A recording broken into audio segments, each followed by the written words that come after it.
ओम नमः शिवाय गुरुवै सच्चिदानन्दमूर्तये निष्प्रपञ्चाय शान्ताय निरालम्बाय तेजसे चैतन्यं शाश्वतं शान्तं व्योमातीतं निरञ्जनं नादबिन्दुकलातीतं तस्मै श्रीगुरुवे नमः। अभी तक हम लोगों ने जो सर्वात्मा ब्रह्म है उसके संदर्भ में जगत में व्यवहार करते हुए देखते हुए विचार और विवेक के द्वारा सत परमात्मा एक ही है ऐसा समझा और उसको समझने के लिए उसको देखने के लिए हमें क्या करना चाहिए। ममता आसक्ति कामना आदि दोषों को समझ करके उनसे अपने अंतःकरण से हटाना चाहिए। अब ममता आसक्ति आदि दोष हटाने वो क्यों नहीं हटते, तो उसके सबसे बड़ा कारण क्या है? सबसे बड़ा कारण है इन दोषों का हमारा मनोमय कोश। कि मनोमय कोश में जितनी भी शक्ति और चेतना हमारी लगी है मनोमय कोश में, और मन की बात, मन की आदत है मान लेना किसी बात को बिना विचारे, और जिस बिना विचारे मान लेने के कारण ममता आसक्ति कामना का बंधन बंध जाता है और एक बड़ा सा आवरण हमारे बुद्धि पे, हमारे विवेक पे आ जाता है और यथार्थ वस्तु हमें समझ में नहीं आती। हम सत्य को असत्य मानने लगते हैं और असत्य को ही सत्य समझने लगते हैं, तो हमारे जीवन की दिशा भ्रमपूर्ण हो जाती है, उल्टी हो जाती है। मोह, चारों तरफ मोह व्याप्त हो जाता है, हमें समझ में ही नहीं आता। हमें जो ना करना चाहिए हम वही करते रहते हैं और वही करते रहते हैं। अनेक प्रकार के जाल, अनेक प्रकार के कर्म बंधन वो सब बनते रहते हैं और उसी में मन उलझ करके फिर कुछ नहीं कर पाता। इसलिए अभी तक जो मन की जो एक आदत है सुन के हर चीज को मान लेना, इसमें थोड़ी सी ठोकर लगानी चाहिए कि जो मन के मान लेने की आदत है, मानना और जानना। पहले उसको जाने, बुद्धि के तौल पे कसे, फिर उसको माने। अभी पहले मानते हैं, जानने की कोई चेष्टा ही नहीं। पहले किसी भी चीज को जाने, अपने जो जिनसे हमारा मन घिरा हुआ है, मोह ममता ज्ञान, इसके लिए छूटने का ये उपाय है। तो जो अनेकों प्रकार, करोड़ों संसार में तथाकथित जितने भी धार्मिक कहे जाने वाले करोड़ों नर नारी सुनते ही नहीं, सुनते किसी की नहीं सुनते, साधु महात्मा भी नहीं सुनते। सबका अहंकार अपनी अपनी सुनाता है, भगवान की बात कोई नहीं सुनता। भगवान की बात अगर सुने तो सही में साधु महात्मा हो जाए।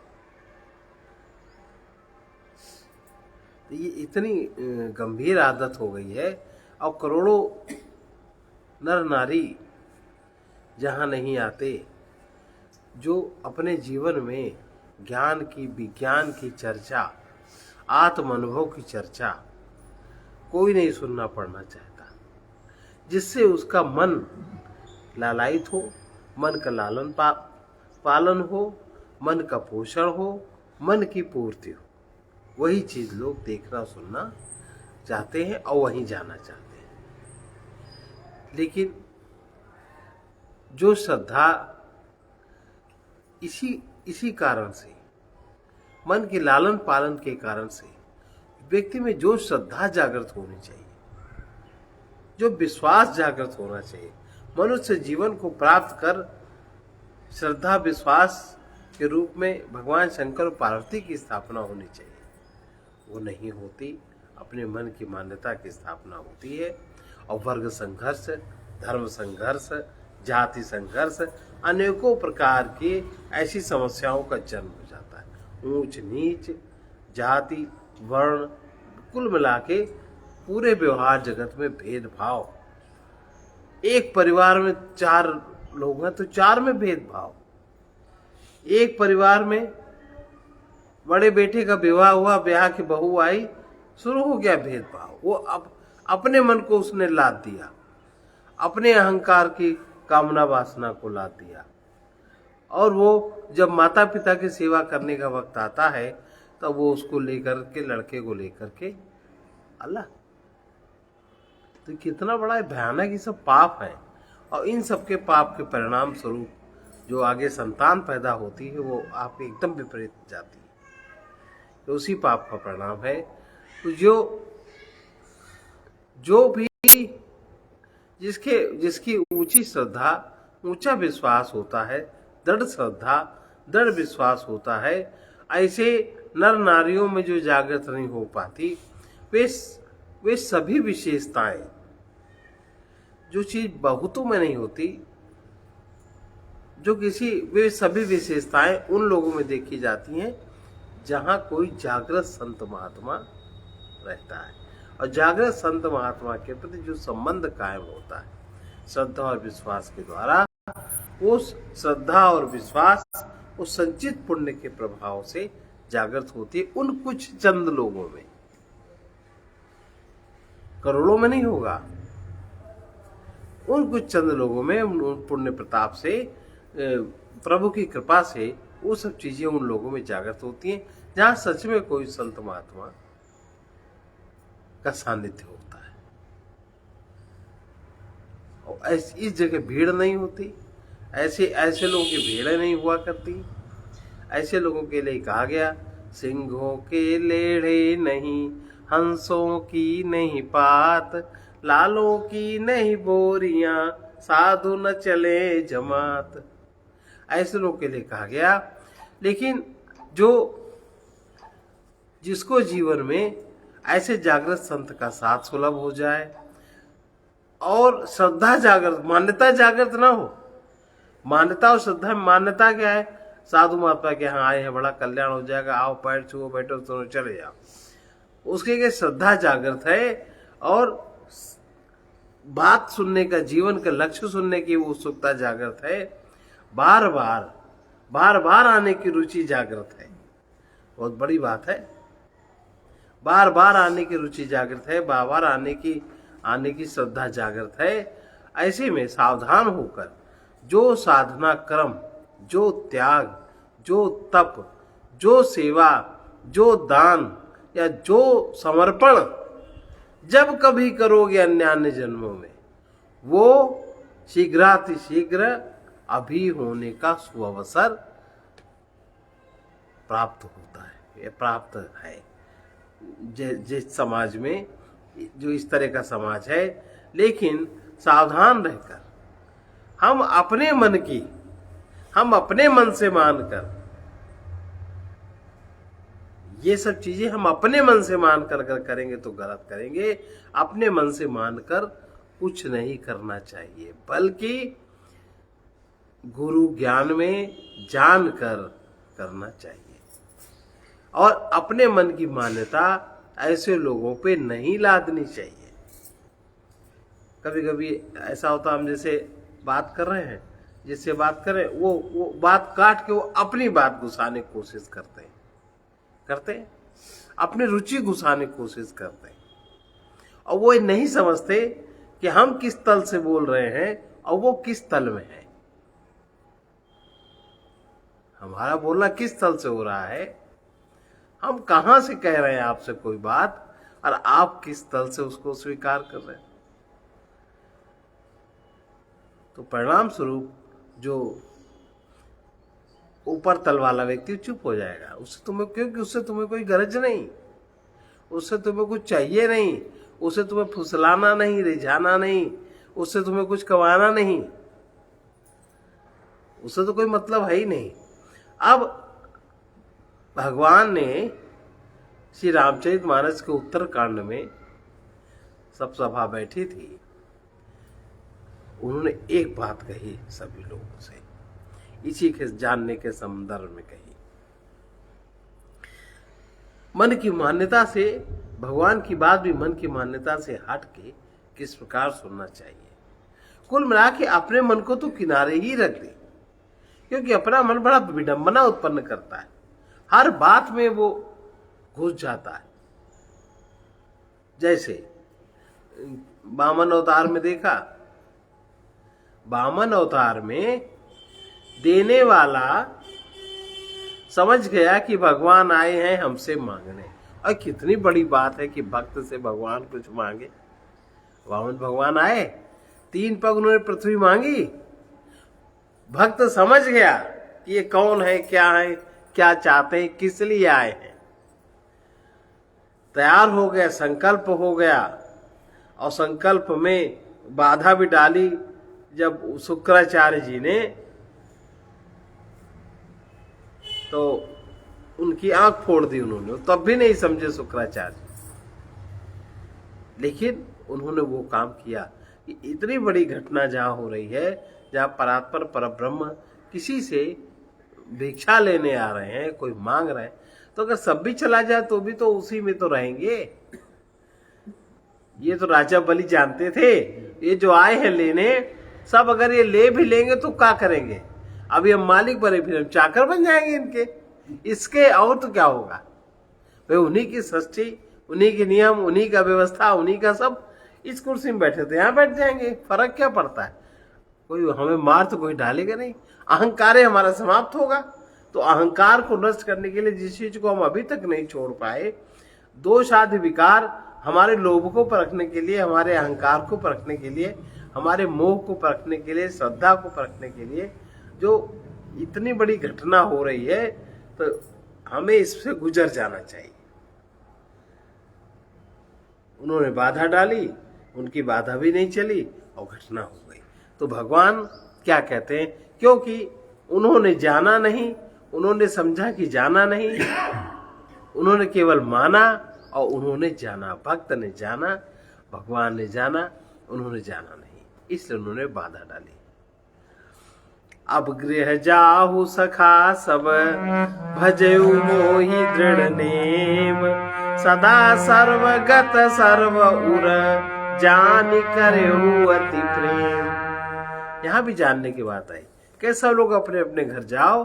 अब गृह जाहु सखा सब, भजेउ मोहि दृढ़ नेम, सदा सर्वगत सर्व उर, जान करहु अति प्रेम।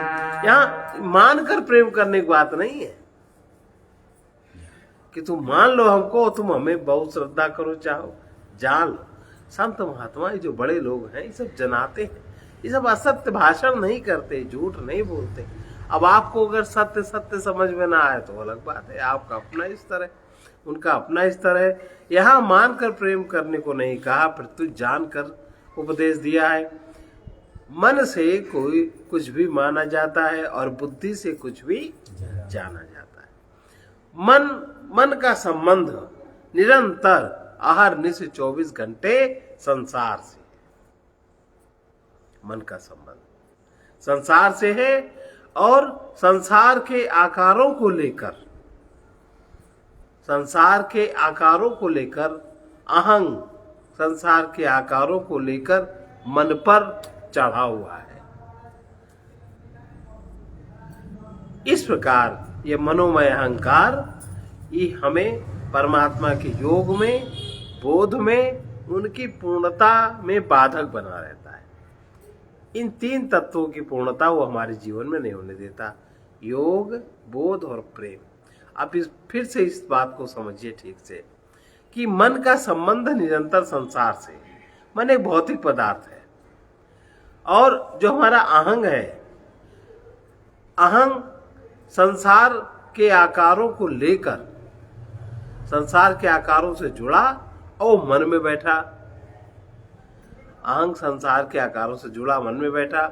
इस प्रकार ये मनोमय अहंकार योग, बोध और प्रेम के अनुभव में सदा बाधक है, नहीं हो पाता। इसलिए गुरु की उपासना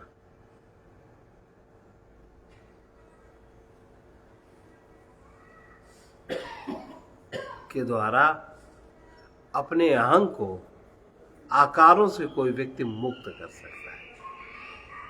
इसीलिए गुरु की उपासना करके कोई व्यक्ति अपने अहंग को आकारों से मुक्त कर सकता है। अब गुरु से वो अपनी उपासना करावे, होता यही है। गुरु से अपनी उपासना करने के लिए, अपनी बात मनवाने के लिए क्या क्या युक्ति और तिकड़म हमने तो भाई बहुत देखे। गुरु हमारी बात माने, हमारी उपासना करें, हमारे मन को हम जो चाहते हैं वैसा ही करें, तो क्या आपका अहंग आकारों से मुक्त हो जाएगा? नहीं होगा। और गुरु के साथ आपके ऊंचे पाप कर्म बन जाएंगे, ऊंचे लेवल के पाप बनेंगे। जैसे ऊंचे लेवल के पुण्य बनते हैं वैसे ऊंचे पाप बनेंगे। इसलिए गुरु की उपासना के द्वारा अहंग को अपने आकारों से मुक्त करो, जो अहंग ने आकार माने हैं। आकारों से मुक्त होने के लिए, अब उन आकारों से मुक्त कैसे होंगे? उसके लिए एक आरंभिक बिंदु है कि जिसे भी अपना मानते हो, जिसे भी अपना, ये मेरा, जिसे भी अपना मानते हो, उसे छोड़ने में त्याग, तप, दान पूर्ण हो जाता है।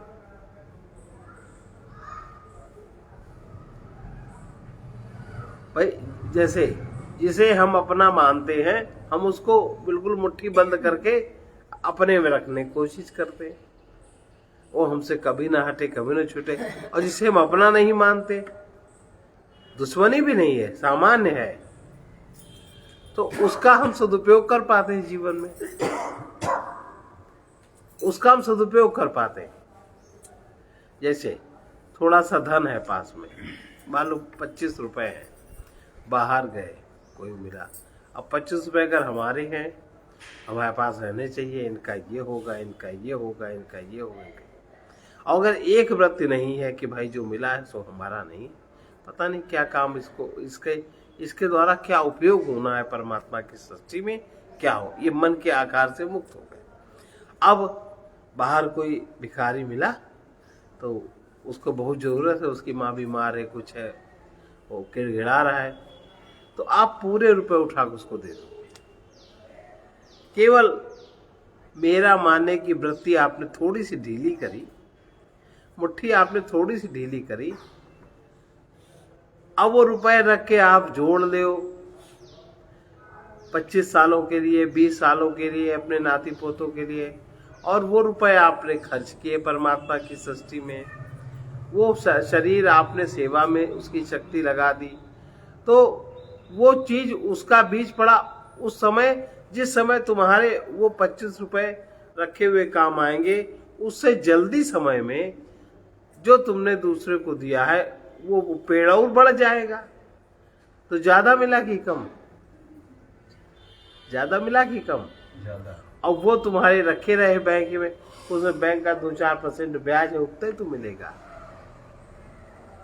ये कई गुना हो जाएगा। तो मन से मुक्त होने में, जिसे ये जो मेरे की वृत्ति है, इसको थोड़ी देर के लिए हटा ले और परमात्मा के समर्पित हो जाए, मेरा कुछ नहीं। उस समय अगर कोई आ गया, उस समय अगर आपके पास जो है, तो आपका त्याग पूर्ण हो जाएगा, आपका दान पूर्ण हो जाएगा, आपका तप पूर्ण हो जाएगा। इतनी सी बात में ये जो मेरे की जो कुंडली है, जो ग्रंथि है, ये बहुत ही अदृढ़ वाली है। कहीं कोई बाहर भिखारी जाते, कोई बाहर होता है, उसको 2 रुपया 1 रुपया जो भी दे दो,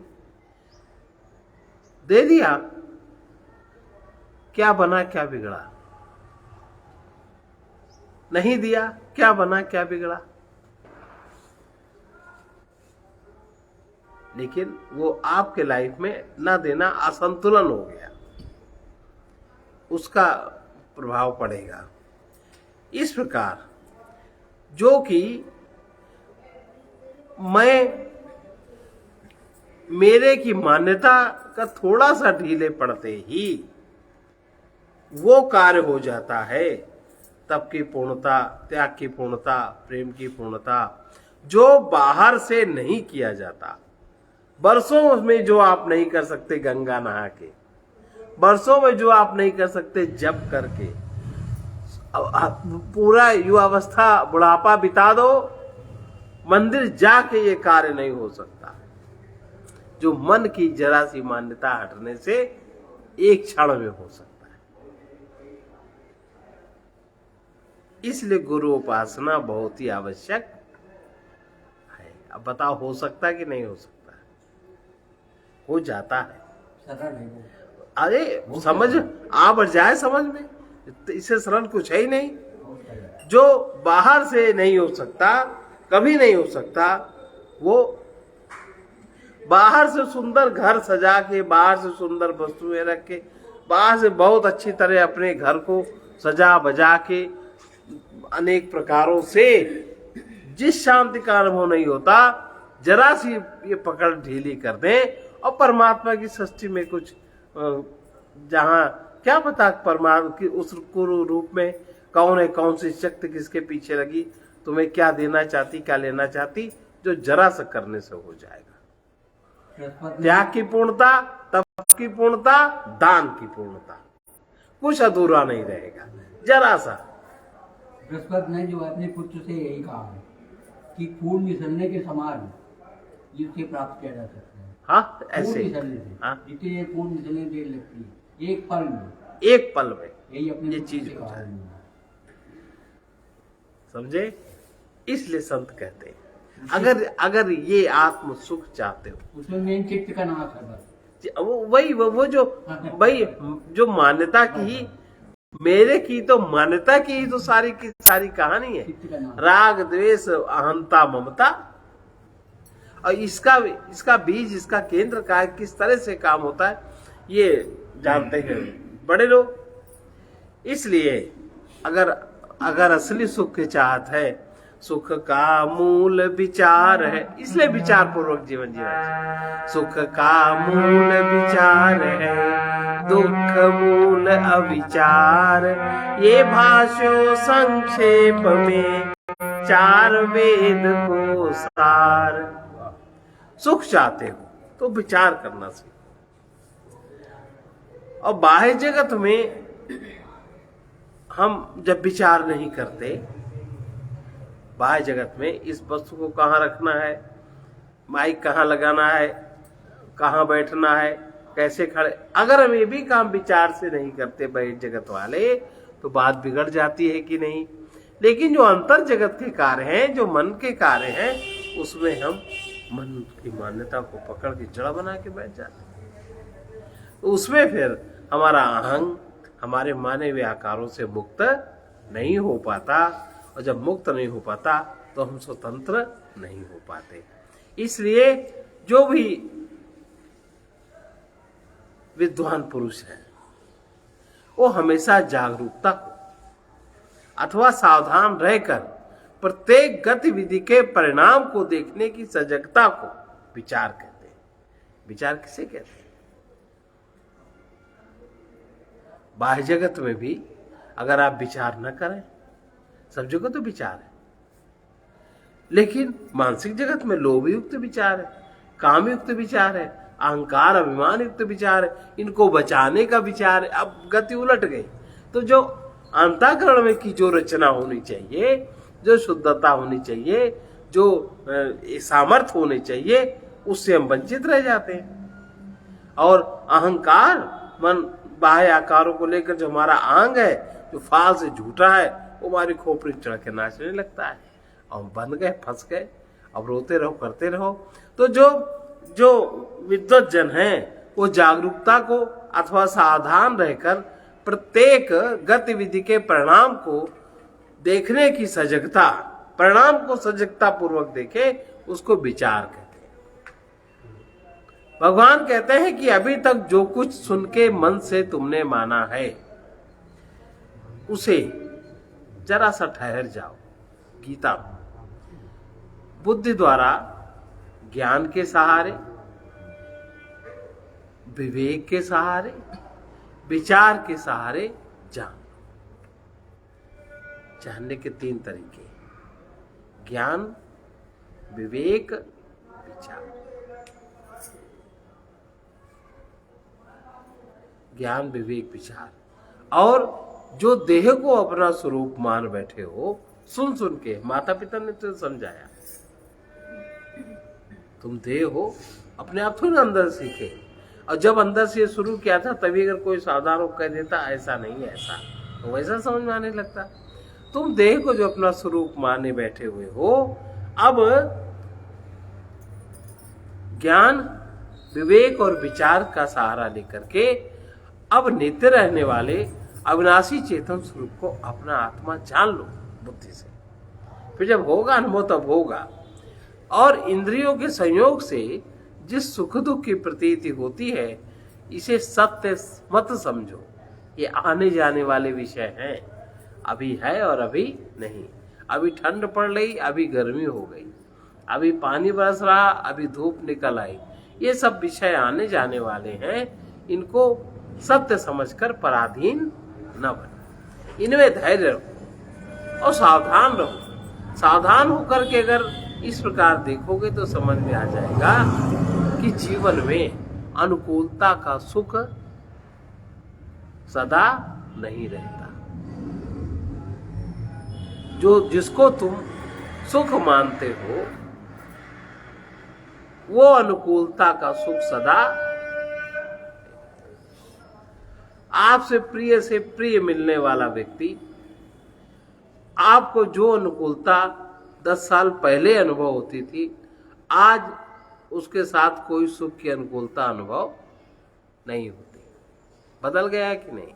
जबकि है सब वही भोजन 1 हफ्ते पहले करने में जो अच्छा लगा, और वही भोजन 4 दिन बाद करो तो उस तरह की अनुकूलता नहीं रहती कहीं। क्षण क्षण सब कुछ बदल रहा है। और इसी प्रकार से प्रतिकूलता का दुख भी सदा नहीं रहता। कोई प्रतिकूल है, कोई प्रतिकूलताएं आए तो उसमें भी घबराओ मत, ठहर के देखो, परमात्मा के विधान को समझो, तुरंत हड़बड़ी में हटाने की कोशिश मत करो। प्रतिकूलता का दुख भी सदा नहीं रहता। इसलिए जो ज्ञानवान धीर पुरुष है, ये सुख दुख दोनों को देखते हुए अलग से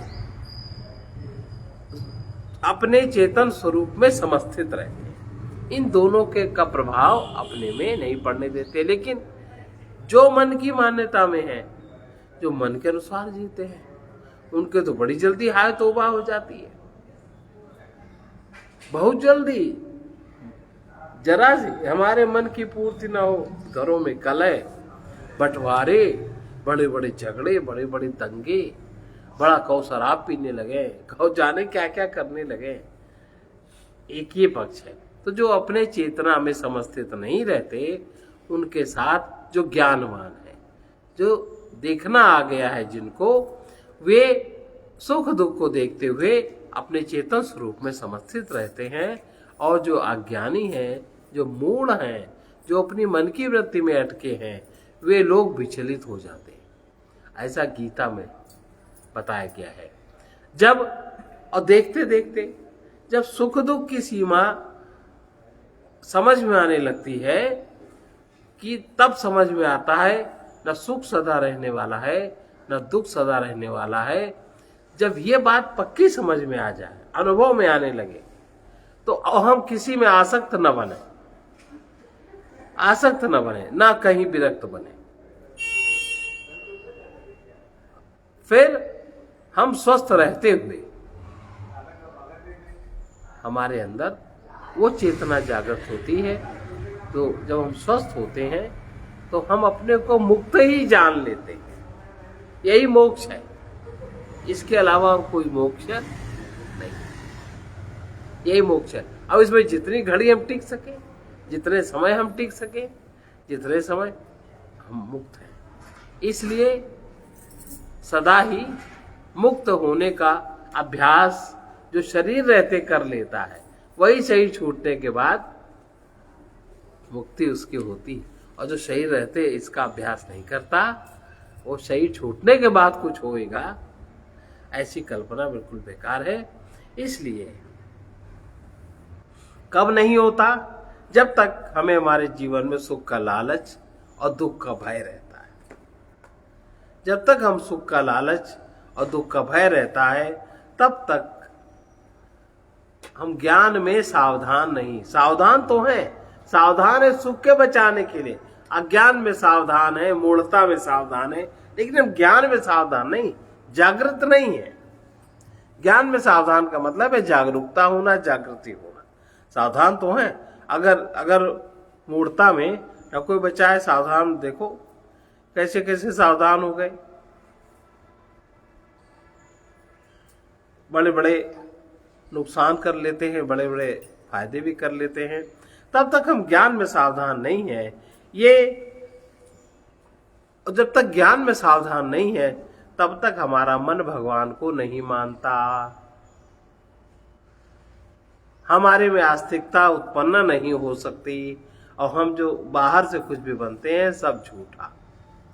इसी को संत तुलसीदास जी कहते हैं कि ऐसे लोग जो ज्ञान में सावधान नहीं है, उनका जीवन कैसा होता है। झूठ ही लेना, झूठ ही लेना, झूठ ही लेना, झूठ ही देना, झूठ ही भोजन झूठ देना, झूठ ही भोजन झूठ देना।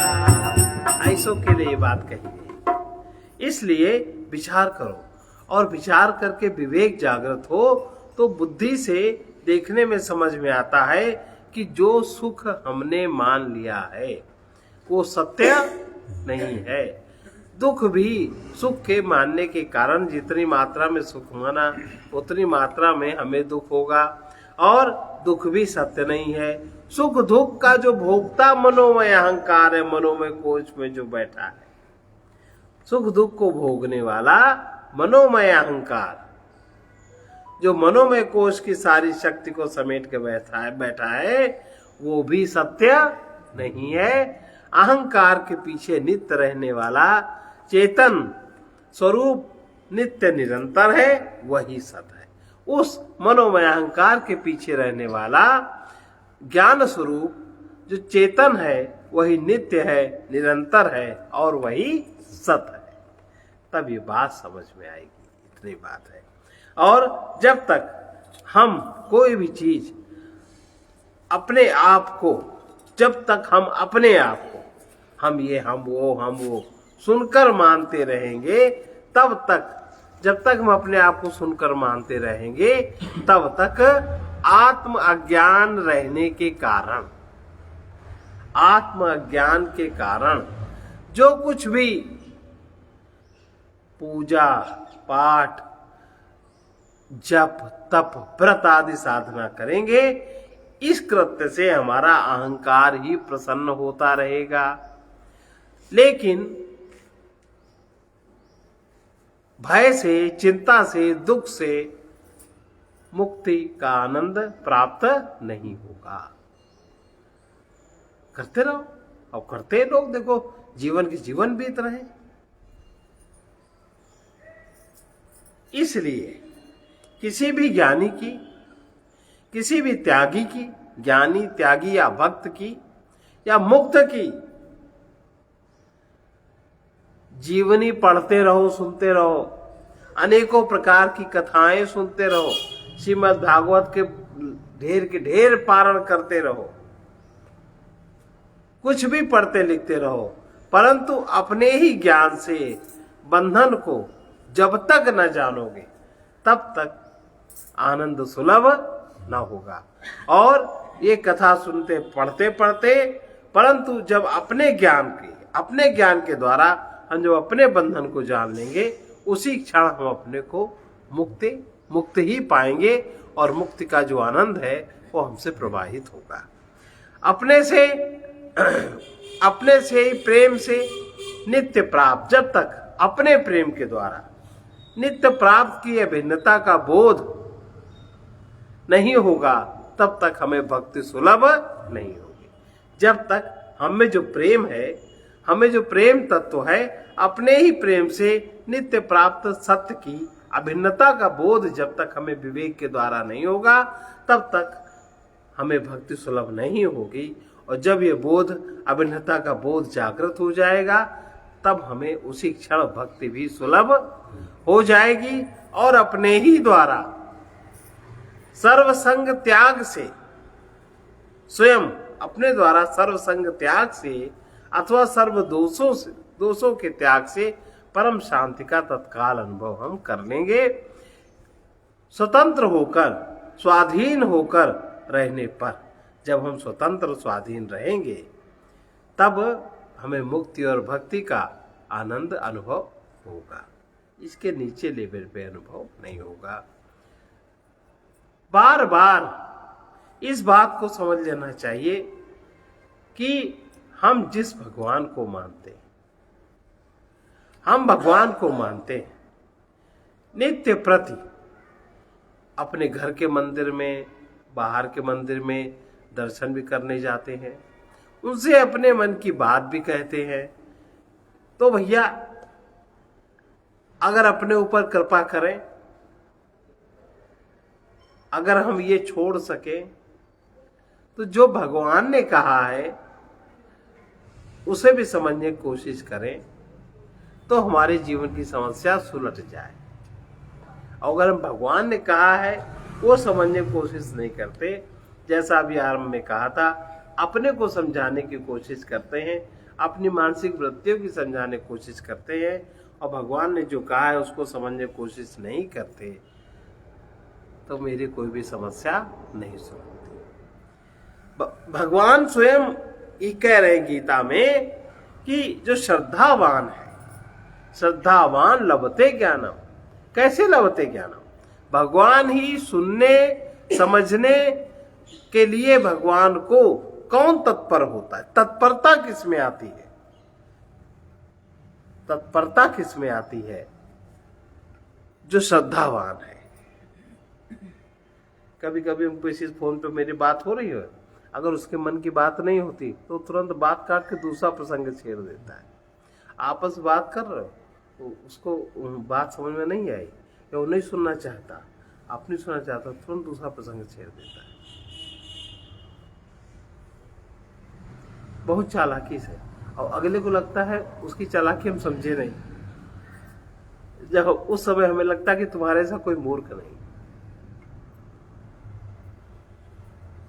तो ये भगवान कहते हैं, भगवान की बात कौन सुनने में समझने में तत्पर होता है?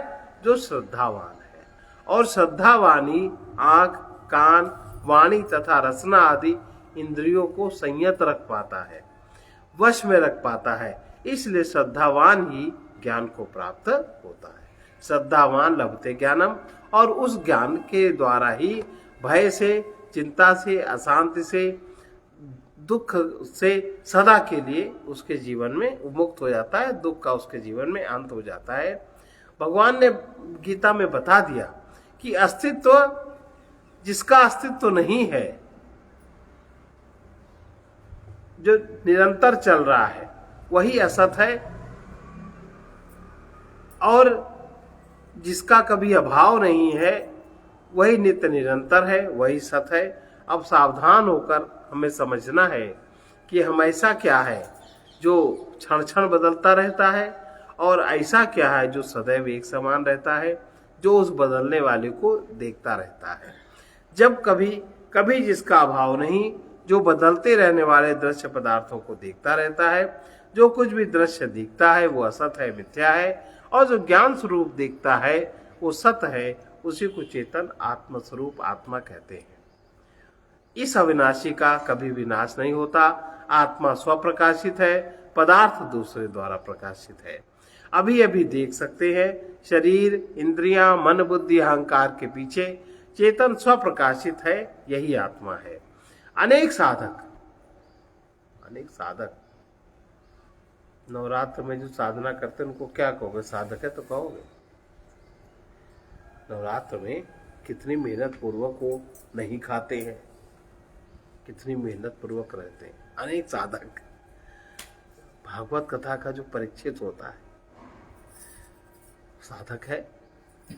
सुनने वाले, कहने वाले कितना मेहनत करता है, कितने बड़े आयोजन का, कितने बड़ी दुर्लभ व्यवस्था करनी पड़ती है, लाखों रुपए खर्च करने पड़ते हैं। ऐसे भी उदार मना लोग हैं। तो अनेकों साधक सुख के पीछे भागते हुए जब ये सुनते हैं कभी किसी महात्मा के द्वारा, बहुत आश्चर्यचकित करते हैं कि होते हैं, ये तो कहा ही नहीं कि तुम्हें ये मिलेगा, तुम्हें मिलेगा। महात्मा लोग कहते हैं कि जो सुख मिलेगा वो रहेगा नहीं, जो दिखता है वो छिन जाएगा, छूट जाएगा। जो वस्तु, व्यक्ति, अवस्था, परिस्थिति सुखद प्रतीत होती है, वो अंत में ना चाहते हुए भी सुख के पीछे दुख देगी। इसलिए जीवन में जो कुछ भी मिलेगा वो मृत्यु आने के पहले छूट जाएगा। कोई बताता है? नहीं बताता। जो भी प्राप्त करोगे बड़े प्रयत्न से प्राप्त करोगे, और शरीर छूटने के साथ सब छूट जाएगा, तुम्हारे साथ कुछ नहीं रहेगा। और इसलिए संसार में सुख पाने का और बचाने का प्रयत्न थोड़ा तो करो, पर बहुत प्रयत्न करने की आवश्यकता नहीं है, क्योंकि जो होना है वो अवश्य होके रहना है। ऐसी बातें सुनकर जो आश्चर्य लगता है, और फिर कोई कहता है कि आखिर हम क्या करें क्या? तो करने में कोई बोलेगा भजन करो, त्याग करो, तप करो, सत्संग करो, तीर्थ जाओ, देव दर्शन करो। ये बताया गया और ये सुनकर श्रद्धालु अपना करने लगते हैं। फिर भी उनको भय, चिंता, अशांति, दुख नहीं छोड़ता। हमेशा सशंकित बने रहते हैं, अपनी अपनी मान्यता अनुसार सब करते हैं। यह देखकर फिर आखिर ऐसा क्या है कि ये बताइए क्या करना है, क्या नहीं करना है। फिर ये प्रश्न होता है क्या करना, क्या नहीं करना। यद्यपि बड़े लोग ये सब बातें जानते हैं, लेकिन तुम्हारा वो स्तर नहीं है जो तुम्हें वो सही बात बता सके। अभी तुम उस स्थिति में ही नहीं हो, और जब तक उस स्थिति में नहीं हो तब तक वो बात नहीं कही जा सकती। तब संसार में कुछ चाहते हो, संसार में कुछ अगर चाहना है तो फिर उसके लिए प्रयत्न करना पड़ेगा। अगर परमात्मा की प्यास है तब कुछ न करके कुछ न करो, कुछ न करने की स्थिति आवे, यही सरलतम उपाय। अहंकार जो कुछ करता है वो अहंकार अपने कर्तापन को जानते, इतनी बात है। जब तक कोई बड़ा विद्वान है, विद्यावान है, लेकिन वो खास से लिपटे हुए अस्थि मांस के ढांचे को ध्यान से देखते हुए देह से झूठी सुंदरता से अनासक्त रहकर उसे जानो जो सबको जानता है, जो सबको देखता है। उसे न जानो जो देह में जो सौंदर्य के रूप में प्रकट हो रहा है, जिसमें सौंदर्य प्रकट हो रहा है, इस अस्थि मांस ढांचे को ध्यान से देख करके जो सुंदरता प्रकट हो रही है, वो ढांचा धीमा होगा, सुंदरता भी कम होने लगेगी। अनासक्त रहकर उसको जानो जो उसको देख रहा है, जो उसको समझ रहा है, उसे खोजने की कोशिश करें। और अनेकों प्रकार से कहीं भी दर्शन करते हुए, कहीं भी देखते हुए अगर ध्यान से देखना है तो प्रकृति से निर्मित कहीं कोई ड्राइंग, कहीं कोई मूर्ति, कहीं कोई कलाकृति, कहीं कुछ देख करके बड़ा मन आकर्षित होता है। उसी जगह थोड़ा ठहरो कि ये जैसे बनी होगी, इसके पीछे कौन सी वृत्ति होगी। और प्रकृति से निर्मित जो आपको मन मिला, प्रकृति से निर्मित, अब अहंकार को हटा दो, जो मन की इतनी कलाएं मिली और उन कलाओं को व्यक्त करने का जो तरीका मिला, वो जो प्रकृति से निर्मित मूर्ति पहले ही आपके मानसिक स्तर पर विद्यमान है, वो बाहर भीतर अगर ध्यान से हम समझेंगे तो उसी क्षण ध्यान लग जाएगा। लेकिन इस प्रकार नहीं समझते।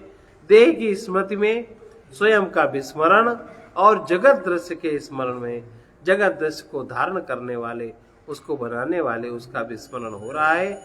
इस भ्रम से अपने को मुक्त करना है। लेकिन अज्ञान की अवस्था में मानने का अभ्यास इतना ज्यादा है कि ज्ञान में देखने का अभ्यास होता ही नहीं। मानने से राग होता है और जानने से जीव वैराग्य को प्राप्त होता है। यह अहंकार सबसे पहले अज्ञान में जो आंखों से देखता है, कानों से जो सुनता है, वही मन से मान लेता है। जब कभी ज्ञान में बुद्धि से जागृत होता है तभी देखता है कि ये दृश्य जगत में जो भी दिख रहा है यहाँ अपना कुछ भी नहीं है। जो भी है कुछ समय के लिए है, थोड़े समय के लिए है, नहीं रहेगा। ये परिणाम जानना चाहिए। जैसे देखो, जन्म होने के पहले जो भी संसार की वस्तुएं थी, सोना, चांदी, हीरे, मोती, जवाहरात, कीमती कीमती वस्तुएं थी, वो सब थी कि नहीं? और जब हम चले जाएंगे तब भी सब रहेंगे। घरों में जो सामान होता है वो रहता है, और जाने वाला चला जाता है तब भी सब सामान रहता है, उसका उपयोग कोई दूसरा करता है। और इस प्रकार से ये व्यर्थ ही अपनी संपदा मानकर इसके लोभी मोही अभिमानी बन कर चले जाओ, और सब वस्तु जहाँ की तहाँ रहती है। इसलिए अहंकार में जीवन की समस्त यात्रा में सत्य आत्मा से विमुखता है। अहंकार में जीवन यात्रा में सत्य आत्मा से सर्वत्र विमुखता है। और अहंकार ही मोही, लोभी, अभिमानी, कामी, महत्वाकांक्षी, सुखी दुखी बनता रहता है। संसार की सहायता से दुख नहीं मिटते, संसार की सहायता से दुख दब जाते हैं। अज्ञान में सुख दुख मान लिया जाता है। ज्ञान में अपने स्वयं को जरूर जानना चाहिए। परमात्मा ही आनंद स्वरूप है। जीवन सुख स्वरूप है। अपने चेतन स्वरूप में आनंद में स्थित होना ही ज्ञान है। और अज्ञान का शब्द सुनते सुनते जो शब्द हमने अज्ञान में सुने कान से, वो हमारे मन में स्थिर हो गए, अंकित हो गए, भर गए। वही जब शब्द कोई ज्ञानी प्रयोग करते हैं तो हम अपने माने हुए अर्थ के अनुसार ही उन शब्दों का अर्थ मन में घूमता रहता है। इसलिए जो कुछ भी सुना है उसको स्वीकार कर लिया। जब स्वयं ही अपनी अहंकृतियों को परिस्थितियों से जो हमने स्वीकार कर लिया और स्वयं ही उन अहंकृतियों से, उन परिस्थितियों से घिर गए, और हम उन्हीं परिस्थितियों में हम ही प्रकट हो रहे हैं, अपने को हम ही प्रकट कर रहे हैं। जितना भीतर जाएंगे, जितना ध्यान से देखा जाएगा, उतना ही जो हमें यह करके समझ में आ रहा है यह कुछ भी हम नहीं है, ये समझ जागृत होगी, ये बात समझ में आएगी। अंदर हृदय में परमात्मा है, परंतु अहंकार उस चीज को नहीं समझता, वो अपने मैं को ही समझाना चाहता है। इसलिए सुनकर कोई ऐसे हैं कि जैसे जो ये सब बातें ज्ञान की सुनी, जैसे बौद्ध आदि संप्रदाय, अनेकों लोग हैं, कहीं हम जब पूजा पाठ कीर्तन कुछ नहीं, सब कुछ व्यर्थ है। जब सब कुछ व्यर्थ है तो तुम जो लोभ मोह ईर्ष्या काम मोह आदि व्यर्थ के विकार भर के विकारों की पूर्ति के लिए जो तुम एक डंडा बना के काम कर रहे हो, तो इससे निर्विकार क्यों नहीं हो जाते? इसको छोड़ दो, इसको छोड़, भी तो व्यर्थ है। और फिर इस ब्रह्म ज्ञान के ये बिना छोड़े और शाब्दिक ब्रह्म ज्ञान से अहंकार पुष्ट होता रहता है। खुद कहेंगे बहुत ज्यादा रागी त्यागी, और कितने बड़े बड़े महल, कितने बड़े बड़े सब बना के लोगों को विमोहित करते रहते हैं। इस प्रकार अज्ञान में अहंकार मन के साथ 5 तन्मात्राओं से युक्त होकर के उसका भोगी बना रहता है। तन्मात्राएं क्या है? शब्द, स्पर्श, रूप, रस, गंध। और ज्ञान में जब वो बुद्धि युक्त होकर प्रत्येक विषय स्पर्श को तथा दृश्य को देखते हुए ज्ञानवान अविनाशी असंग चेतन आत्मा में जब स्थित होता है, तभी जो देह को मैं मानता है, अपने को सुंदर मानता है, अपने को धनवान आदि मानता है, रूपवान आदि मानता है, तब इसकी वास्तविकता को जानकर आत्मवान होकर वो आनंद को अनुभव करता है। आनंद भीतर है, बाहर किसी को नहीं मिलता। बाहर जो दृश्य है, आकार है, उनको समझने पर, उनको यथा योग्य विज्ञान की दृष्टि में जागृत होने पर अनुभव होता है। इसलिए अपने आप को शुद्ध चैतन्य स्वरूप बुद्धि में ये निश्चय करो कि हम शुद्ध चैतन्य स्वरूप हैं।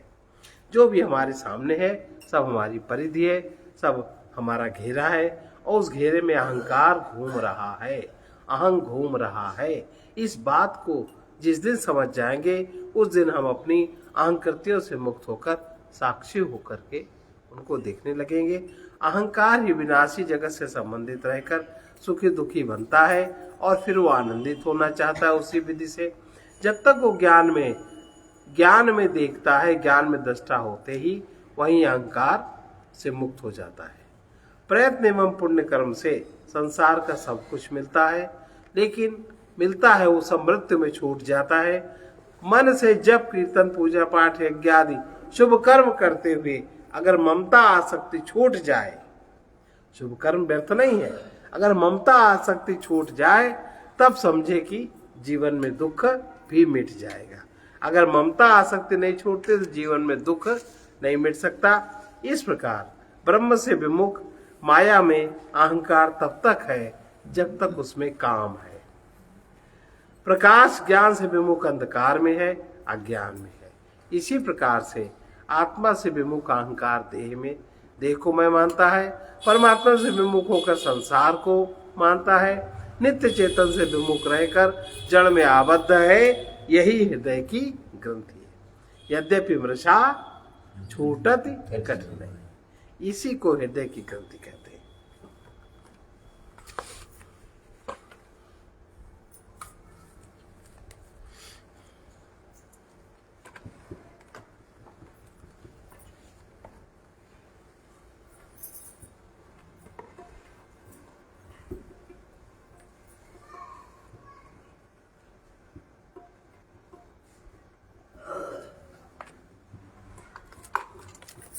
जिस प्रभु का ये संसार वो प्रभु मुझ में ही है।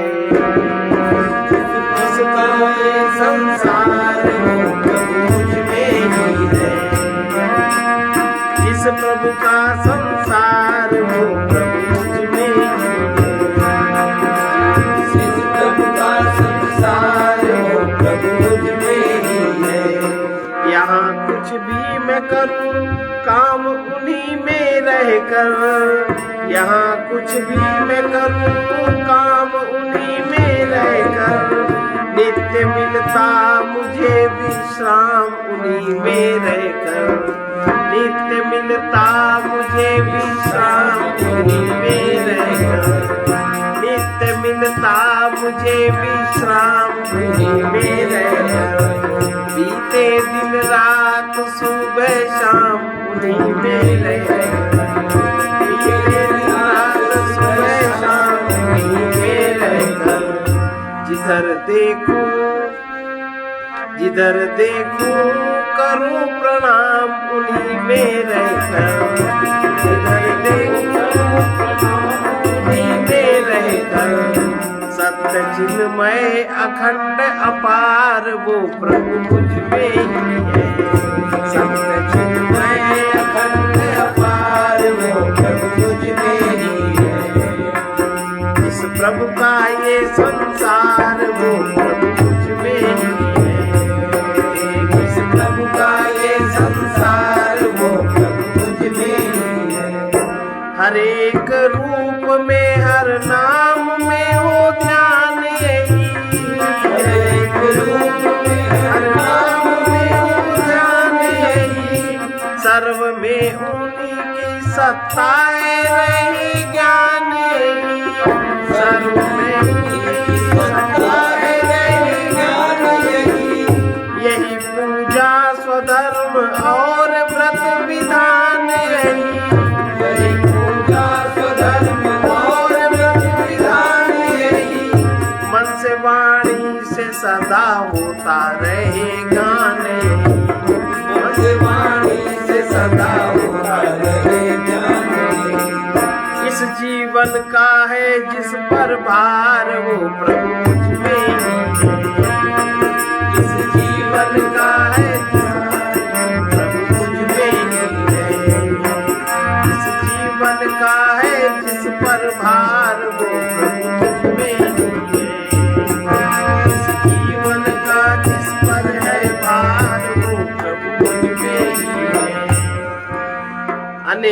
साधनों का धाम ये तन प्रभु का ही है। अनेक साधनों का धाम ये तन प्रभु का ही है। जहाँ अगणित बड़े हैं काम ये तन प्रभु का ही है। जहाँ अगणित बड़े हैं काम ये तन प्रभु का ही है। मुझे जो कुछ मिला है वो सभी धन प्रभु का ही है। मुझे जो कुछ मिला वो सभी धन प्रभु का ही है। सर्व का आश्रय मैं हूँ यह वचन प्रभु का ही है। सर्व का आश्रय मैं हूँ यह वचन प्रभु का ही है। जिसका सब पर अखंडित प्यार वो प्रभु मुझ में है। जिसका सब पर अखंडित प्यार वो प्रभु मुझ में है। जिस प्रभु का ये संसार वो प्रभु मुझ में है। संसार वो प्रभु मुझ में है। वही यही मेरा परम आधार इसी में आनंद है। मेरा परम आधार इसी में आनंद है। यही मिटता असद व्यवहार इसी में आनंद है। यही मिटता असद व्यवहार इसी में आनंद है। स्वरूप नित्य निर्विकार इसी में आनंद है। स्वरूप नित्य निर्विकार इसी में आनंद है। यही होता हूँ निर्विचार इसी में आनंद है। यही होता हूँ निर्विचार इसी में आनंद है। पति गाऊँ यही बार बार वो प्रभु मुझ में ही है। पति गाऊँ यही बार बार वो प्रभु मुझ में ही है। जिस प्रभु का ये संसार वो प्रभु मुझ में ही है। जिस प्रभु का ये संसार वो प्रभु मुझ में ही है। जो स्वयं को नहीं जानता उसके लिए ईश्वर की खोज असंगत है। ज्ञान मनुष्य के भीतर उसका स्वरूप है। सब खोज छोड़ो और स्वयं में देखो, वो सदा से ही स्वयं में विद्यमान है। मन से मुक्त होते ही स्वयं में आ जाओगे। जो सर्वत्र प्रेम का अनुभव करता है वो प्रभु में होता है। मन से मुक्त होते ही स्वयं में आ जाओगे। जो सर्वत्र प्रेम का अनुभव करता है वो प्रभु में ही होता है। सर्वे भवन्तु सुखिनः, सर्वे सन्तु निरामयाः, सर्वे भद्राणि पश्यन्तु मा कश्चित् दुःखभाग् भवेत्। कृष्णाय वासुदेवाय हरे परमात्मने प्रणतक्लेशनाशाय गोविन्दाय नमो नमः। असतो मा सद्गमय तमसो मा ज्योतिर्गमय मृत्योर्मामृतं गमय। ॐ पूर्णमदः पूर्णमिदं पूर्णात् पूर्णमुदच्यते पूर्णस्य पूर्णमादाय पूर्णमेवावशिष्यते। ओम शांति शांति शांति।